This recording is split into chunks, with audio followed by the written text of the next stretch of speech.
We continue now with Governor Sarah Palin inside her home in Wasilla, Alaska. It's time to eat some moose chili cooked by Governor Palin. And before we do, Governor Palin has a story. Governor Palin tells you about the time we first met. Yes, it was at the GOP convention those years ago, and I kind of chased you down the hall because I was... Like I now chase you. Yeah, right, yes. And I said, Greta, I'm Sarah Palin, nice to meet you. And I said, she's on TV. I thought you're 6 feet tall. And she says, I am. She's cool. I like her. Hi, but the fight is now I'm chasing you. Even on snow machine. Right, and I caught up. Here we are. I caught up. You did very well. Hi, is that all? Just a hello? Okay, be very careful. Be very careful. Just put him in that little seat, honey, and he can just let it swing around. That's fine. Yeah, good. Well, I'm going to get some chili. Have you eaten yet? You haven't eaten yet? Yeah. All right. Good. Did you guys get some chili? You made the chili? I did. It's delicious. Thank you very much. Now, who shot the moose, though? I think my dad did. Maybe my mom did. Your mother? I just grabbed a chunk of their moose meat out of the freezer because we didn't have any moose meat in our freezer the last couple of days. You went and stole moose meat from your parents? I did. We stole moose hot dogs from them also, or caribou hot dogs. I still don't know what it was. They weren't marked on the package. So you're guessing. So explain to me why you don't shoot moose.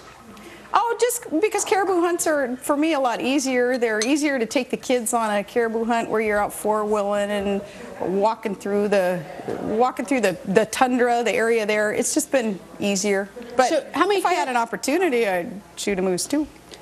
Caribou too, though, it all depends on you know, what permits you get that season also. You have to buy one, a permit? It depends. Different areas you are in a drawing, and if you're lucky enough to win one of the permits, you get to get out there and shoot it. Or there are areas where you don't have to have a drawing permit. There are enough caribou where you can just go out there and shoot. It all depends on what the game management has provided in terms of numbers. If the herd's big enough, you just go shoot. This is delicious, the moose. It is. It's so sweeter good. Almost, isn't it? It's a little bit kind of sweeter and much healthier than beef. It is healthier? Yes, much healthier than beef. And that's something else, you know, that maybe people don't understand about Alaska is we manage our wildlife so that there's a large population of the moose and the caribou because that's what people eat, especially in rural Alaska. They don't want to have to import beef and pay those huge transportation costs and feed their kids beef that is, you know, perhaps have steroids, chemicals in it. They want to live off the land. So we need game management that allows for healthy populations of moose and caribou, which means taking care of the predators, which is controversial in some parts of the world, especially East Coast. The you know, the animal rights groups that do not want to see Alaska have predator control programs. What kind of predators? Usually wolf. They're the ones that are going after the moose and the caribou? Right, because the wolf population, if it grows too rapidly, then they decimate the population of moose and caribou, and then the people can't eat. So it's a fine balance that has to be struck also with game management and predator control, allowing healthy populations of all the different species, and that's why we have some of the best biologists and scientists in the world who work for our Department of Fish and Game to make sure that they can strike that balance. When I was here in 1978, the first night I arrived here, the people who picked me up at the airport took me downtown Anchorage, and I know this is unusual, but it seemed peculiar to me. There was a giant moose walking down the middle of the street. Always. You could probably see one this morning walking down a street in Anchorage. Yes. And all the time. In our yard. You have moose in your yard? Yeah, and one time People magazine was here, and it was, I think it was this summer. Yeah. And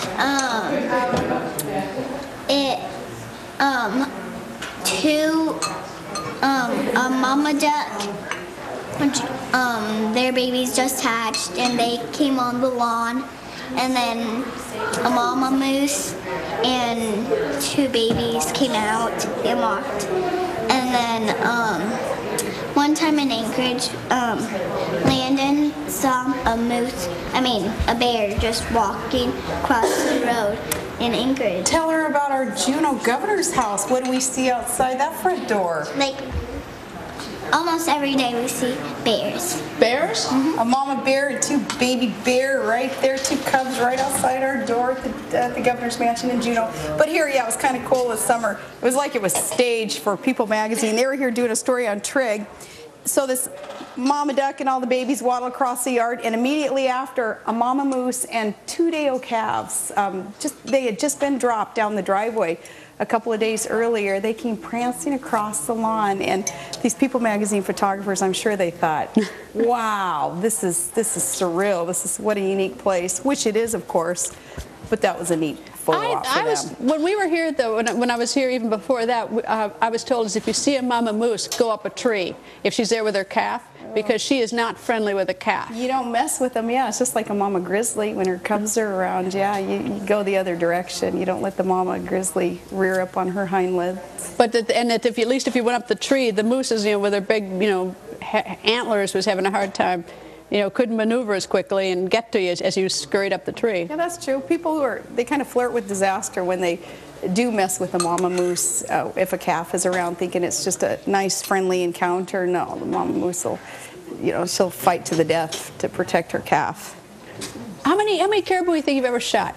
Oh, just a few as we go on our caribou hunts every year. It depends on who's got the permit and who maybe hasn't shot one in a while. They're the ones who get to do the shooting, and everybody shares in the game. All the family and the friends. Where do you do this? Do you do it around here, or do you go someplace? Oh, it depends on what district, what area is open, and how convenient it is. For caribou, it's about an hour drive where we go to hunt. Moose, you can, depending on the season again and the permitting, you see moose around here in this area that can be harvested. And then the processing of it, though, it's kind of a cultural thing where everybody gets together and does the processing of it. Usually, like the patriarch of the family, my dad, he'll do the butchering, and then we all help bone the meat and process it either ourselves, making hamburger and sausages and all that, or nowadays, because there are a couple of meat processing plants around our community, we'll drop it off there and they process it, and then everybody stays up all night long wrapping it and delivering it to different freezers, and then you consume it through the winter. How long, could a moose feed your family through the winter? Yeah, depending on how it's processed, sure, yeah. Moose and a caribou, and then the fish that we catch through the summer, and yeah, you can definitely go all winter long without ever purchasing meat. Yeah, just using what you got in your freezer. And do you fish? We fish a lot. Do you fish? And I fish a lot. Are you any good at it? Yes, but we spend most of our time commercial fishing, which, you catch thousands and thousands of pounds a day. So the sport fishing, which I enjoy also because I grew up sport fishing with my dad, but the rod and reel sport fishing, Todd gets a little bit bored with that. He's like, geez, we're going to stay out here in a stream all day long to catch 1 or 2 fish. When he pulls in the nets, in his commercial fishing operation with tens of thousands of pounds. So yeah, he's like, he doesn't have time to play with his food, he says, with the sport fishing. But we still do it because it's fun. Up next, listen to this. Why is each Alaskan child getting a check for $1,200? And what are they doing with that money? Governor Palin will tell you.